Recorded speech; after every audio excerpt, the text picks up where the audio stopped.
اگر ہندو بھی غوث پاک پر اعتماد کر لے تو میرا غوث ہندوؤں کو بھی ضائع نہیں ہونے دیتا، ان کی آس بھی ٹوٹنے نہیں دیتا۔ آپ کو پتا ہے راجہ رنجیت سنگھ کی حکومت کا دور ہے، راجہ رنجیت سنگھ کی حکومت کا دور ہے، دور حکومت ہے رنجیت سنگھ کا، اور اس وقت ایسا محبتوں کا ماحول تھا کہ اللہ اکبر، ہندو مسلمان ایک بستی میں رہتے، اور پھر اللہ اکبر مسلمانوں کے یہاں اگر کوئی فنکشن ہوتا وہ ہندوؤں کو شامل کرتے، اسی طرح اللہ اکبر مسلمانوں کے بہت سارے معاملات ان ہندوؤں کو پتا چلتے کہ یہ کر کیا رہے ہیں۔ اللہ اللہ، راجہ رنجیت سنگھ کا دور ہے، اس دور کے اندر ایک خاتون تھی مسلمان، اور اس کے پڑوس میں ایک ہندو عورت رہتی تھی۔ اللہ اکبر، لوگ کہتے وہ ہندو بہن رہتی تھی۔ اللہ اللہ، اور جب بھی ہر مہینے 11ویں شریف ہوتی تو 11ویں میں وہ خاتون اپنی اس ہندو سہیلی کو، پڑوسن کو وہ جو ہے شامل کرتی، تو وہ بہن پوچھتی کہ آخر یہ 11ویں کیا ہے، تو اس مسلمان عورت اس کو بتاتی کہ ہمارے بڑے پیر صاحب ہیں، بغداد کے تاجدار، ولیوں کے سلطان، جنہوں نے مردے زندہ کیے، یہ کیا وہ کیا، ساری چیزیں۔ اب قادری سے کوئی پوچھے تو وہ چپ رہے گا؟ یا اللہ، ہم تو کہتے کوئی چھیڑ کر تو دیکھے، ہم اتنا بتائیں گے غوث پاک کے لیے کہ غوث پاک کے لیے کہنے والوں نے کہا اگر پوری زمین کے درختوں کے پتوں کو کاغذ بنا دیا جائے، درختوں کی کلموں کو، اس کی ٹہنیوں کو قلم بنا دیا جائے، سارے سمندروں کو روشنائی بنا دی جائے، انسان، جنات، فرشتے سب مل کر غوث کی شان لکھتے رہے تو لکھنے والے تھک جائیں گے، پتے ختم ہو جائیں گے، روشنائی ختم ہو جائے گی، سمندروں کا پانی ختم ہو جائے گا، میرے غوث کی شان کبھی ختم نہیں ہو سکتی، کیونکہ ان کی شان یہ ہے، وہاں کیا مرتبہ اے غوث بالا تیرا، اونچے اونچوں کے سروں سے قدم آلہ تیرا، سر بلا کیا کوئی جانے کہ ہے کیسا تیرا، اولیاء ملتے ہیں آنکھیں، وہ ہے تلوہ تیرا، سارے اقطاب جہاں کرتے ہیں کعبے کا طواف، کعبہ کرتا ہے طواف در والا تیرا۔ غوث وہ ولی ہے، کعبہ جس کے گھر کا طواف کرنے آتا ہے، کعبہ جس کی چوکھٹ پہ آتا ہے، وہ غوث العظم دستگیر کی شان۔ لوگ کہتے ہیں کیا کعبہ بھی آ سکتا ہے؟ میں نے کہا میں تجھ سے بات ہی نہیں کر رہا۔ یہ لوگ کس سے گڑتے ہیں اپنے غوث کے لیے؟ میں نے کہا تجھ سے کوئی بات ہی نہیں ہے، اس لیے کہ یہاں تو اہل محبت سے بات ہے۔ جب ہم کہتے ہیں نا کعبہ طواف کرتا ہے غوث کی چوکھٹ کا، لوگ کہتے ہیں ایسا ہو سکتا ہے، محبت والے کہتے ہیں اس سے بڑی بات ہو سکتی ہے، اس سے بڑی بات ہو سکتی ہے۔ ہاں، ارے غوث تو غوث ہے۔ جب رابعہ بصری کے استقبال کے لیے کعبہ آتا ہے، کجا رابعہ کجا غوث العظم دستگیر، کیا فرق ہے نا، زمین آسمان کا فرق ہے۔ رابعہ بہت بڑی خاتون ہے، لوگوں نے ان کو آدھی قلندر کہا ہے، لیکن ہم کہتے ہیں میرے غوث نے، میرے امام نے کہا، کیا کہا پتہ ہے؟ امام کہتے ہیں سر بھلا کیا کوئی جانے کہ ہے کیسا تیرا، اولیاء ملتے ہیں آنکھیں، کیسے ملتے ہیں؟ اولیاء ملتے ہیں آنکھیں کیسے؟ وہ ہے تلوہ تیرا، جس کے تلوے سے ولی آنکھیں ملے وہ غوث پاک ہے نا۔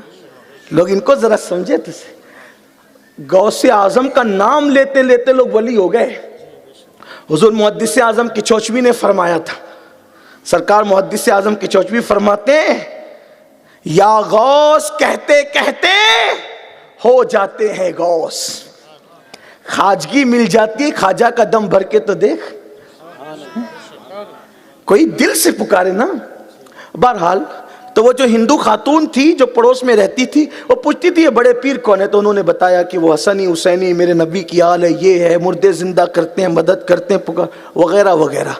تو اس خاتون نے اپنے پڑوس کی ہندو اس کی سہیلی کو بتایا کہ ہمارے بڑے پیر ایسے ہیں۔ اب میں بڑے پیر کو بتاؤں تو میرے بڑے پیر تو بہت بڑے پیر ہیں، بلکہ حضرت خواجہ خضر کہتے ہیں، خضر علیہ السلام کہتے ہیں عبد القادر جیسا ولی نہ ان سے پہلے پیدا ہوا نہ قیامت تک ان کے بعد پیدا ہو سکتا.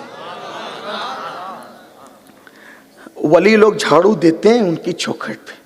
میں اپنی طرف سے نہیں کہہ رہا ہوں، بہجت الاسرار اٹھا کے دیکھیں، قلائد الجواہر اٹھا کر دیکھیں، تفریح الخاطر اٹھا کے دیکھیں، صرف ان کی چوکھٹ پہ جھاڑو دینے سے بھی کوئی ولی بنا، ان کی چوکھٹ چومنے سے بھی کوئی ولی بنا.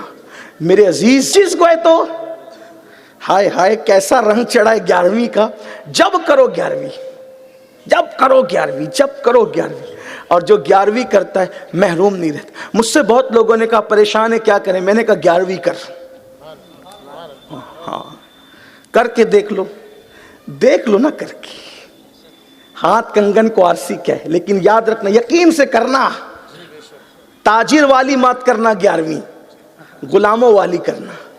ہاں غلاموں والی کیا ہوتی ہے اور تاجر والی کیا ہوتی ہے؟ تاجر والی ہوتی کہ میں نے یہ کیا تو ادھر سے ہی آئے گا، نہ ہم نے یہ کیا، اب آپ صرف قبول کر لیں آپ کا احسان ہے بس، پھر دیکھنا کرم کیسے ہوتا.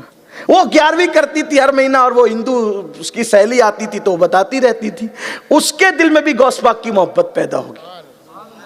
وہ ہندو خاتون کے، وہ تھی غریب لیکن غوث پاک کو وہ بھی چاہنے لگی. ایک دن وہ ہندو خاتون اپنے میکے جا رہی تھی، دیوالی کے دن تھے، اس نے جانا تھا اپنے میکے. اس کا غریب شوہر، اس کا پتی اس کے ساتھ تھا، اور اس خوبصورت لڑکی کو ایک بدعقیدہ اس پہ نظر رکھے ہوئے تھا، اور وہ اپنے آپ کو مسلمان کہلاتا تھا. اس پہ وہ چاہتا تھا کہ اس کی غربت کا وہ سودا کرے، غربت کو روکڑا کرے، اس کی غربت کا مذاق اڑائے.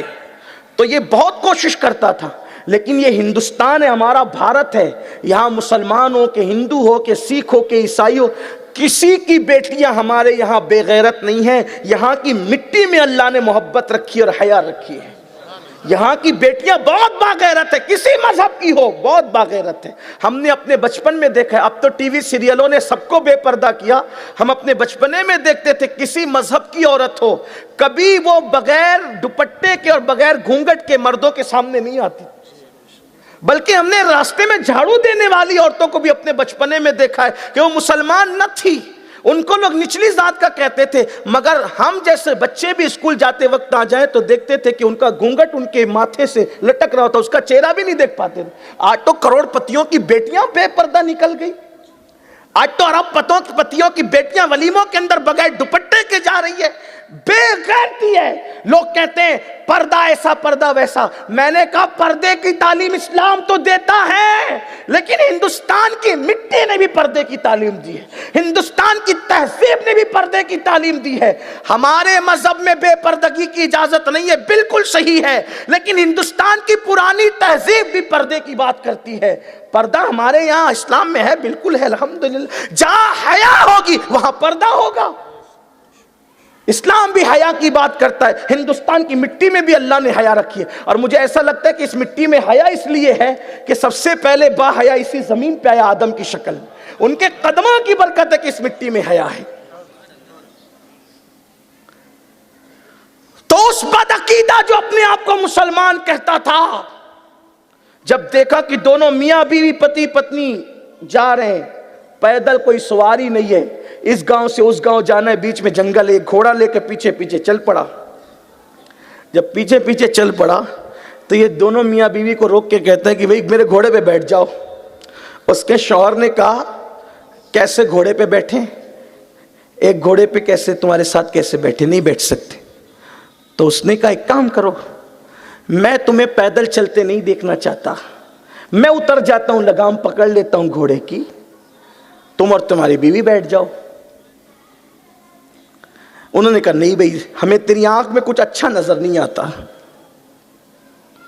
تو وہ جو عورت تھی نا، اس کی بیوی، اس نے کہا کہ ہم بیٹھیں گے، ایک شرط ہے، تم کوئی ضمانت دو، کوئی گارنٹی دو، عہد دو، ہم بیٹھ جائیں گے.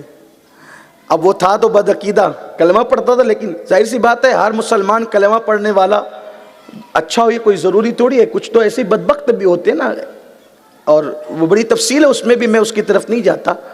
لیکن ہے تو ایسے کہ زبان سے کلمہ پڑھتے اندر کوئی کلمے کا اثر ہوتا بھی نہیں نا، ایسے بدبخت بھی تو ہے نا. تو اس نے کہا کس کی ضمانت چاہیے؟ کس کی ضمانت چاہیے؟ کون سا ہے چاہیے؟ اس کی زبان سے پٹ نکلا، کیونکہ اس کی بات زبان پہ بار بار غوث غوث یا غوث یا غوث یا غوث تھا۔